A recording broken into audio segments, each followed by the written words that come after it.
One of Canada's youngest sports treasures made a pit stop in Medicine Hat recently, accompanied by two hockey champions who are proving that girls can play just as hard as boys.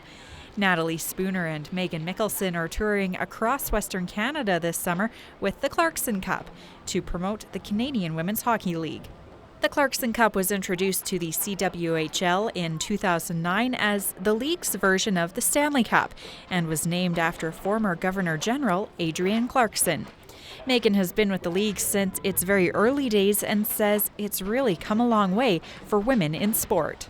It's like our NHL, and it's where most of us play in non-Olympic years and outside the national team. So for me, I believe in the CWHL, and that's why I want to get out and just help increase the awareness around the league as much as I can. Not only does the tour give people a chance to meet the players and see the cup, it also gives these Olympic gold medalists a chance to interact with up-and-coming athletes. Hopefully, eventually those little girls that are coming up to us saying, you know, I want to play hockey, hopefully one day this can be a career for them and they'll get paid to play in the CWHL. So I mean, I think any little bit helps, and I think if we can just raise awareness in a lot of different communities about the CWHL, it's going to definitely help to get to that point.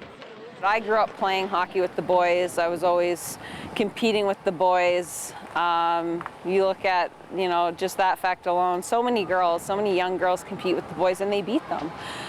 So I think that our message to them is it doesn't matter if you're a boy or a girl. If you're passionate about something, if you love it, if you are determined and motivated enough, then you can accomplish anything you want. While Megan and Natalie have become staple names in Canadian women's hockey, they're also being recognized for competing in the second season of Amazing Race Canada.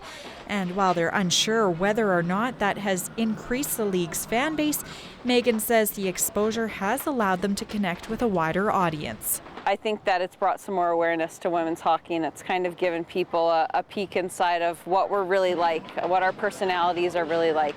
For Go on Shaw TV, I'm Christy Pick.